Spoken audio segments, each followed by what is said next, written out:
Salve Maria! Eu sou o Padre Jean Paulo Ruse, da Diocese de Campo Limpo, pároco da Paróquia de Todos os Santos em Embu das Artes, São Paulo.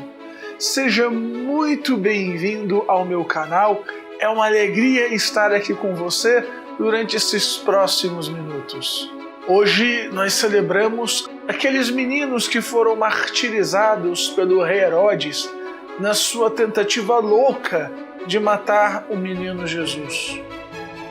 E esta festa nos conduz à meditação sobre aquelas crianças dos nossos tempos que também são assassinadas em nome de ideologias, de projetos políticos, de projetos econômicos, por causa de dramas e ambições pessoais. Ou seja, vamos meditar hoje sobre o aborto.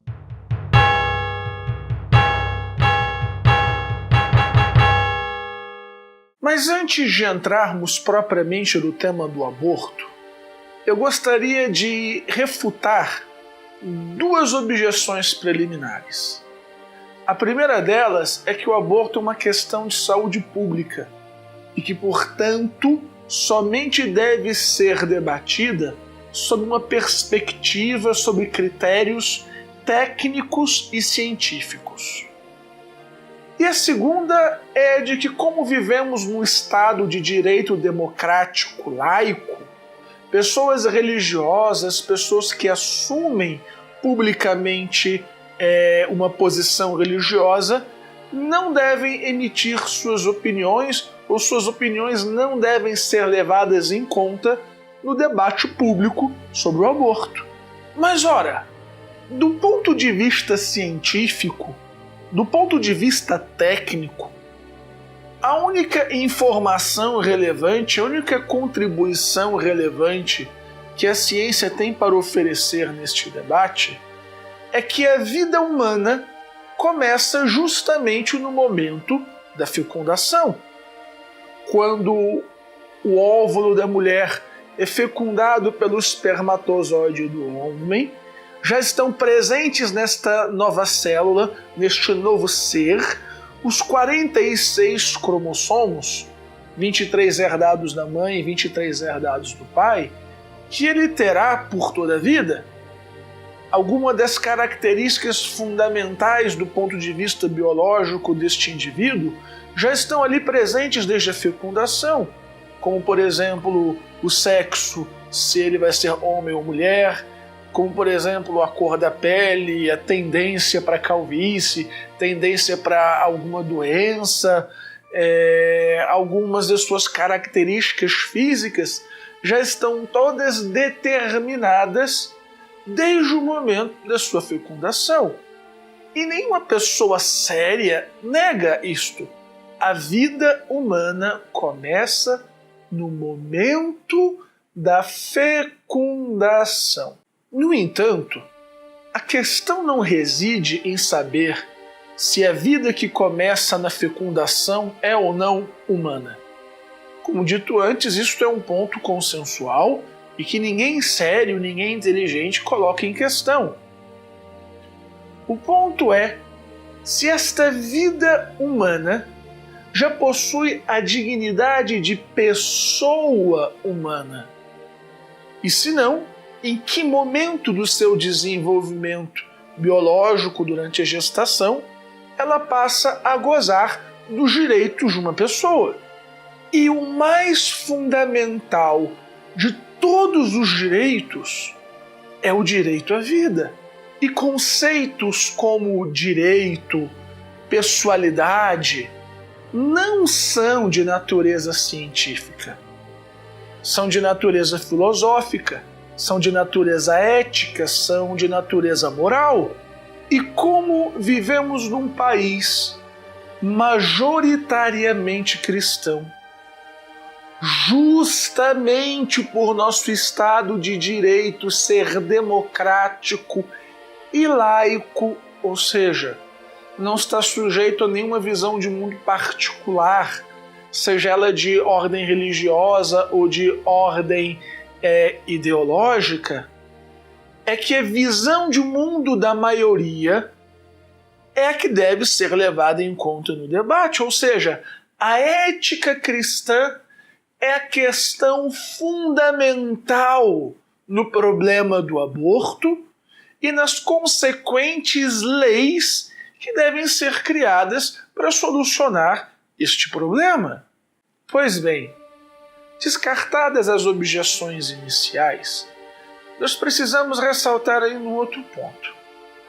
Normalmente os debates sobre o aborto são muito acalorados e os argumentos são passionais, como por exemplo, uma menina que foi estuprada ou uma mãe que corre um sério risco de vida se levar adiante a gestação, ou uma mulher que foi abandonada covardemente pelo seu companheiro. Evidentemente, não se pode ser insensível aos dramas e realidades humanas. No entanto, no fim das contas, a questão do aborto resume-se em saber se a vida em desenvolvimento é de uma pessoa ou não.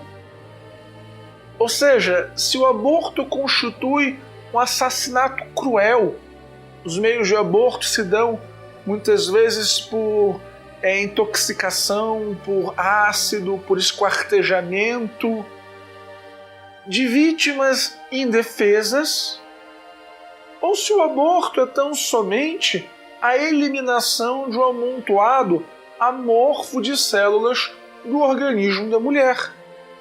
Os cristãos afirmamos categoricamente que as noções de vida humana e pessoalidade humana são inseparáveis, ou seja, nós somos pessoas e, portanto, temos direitos inerentes à pessoa humana, desde a fecundação até a morte natural.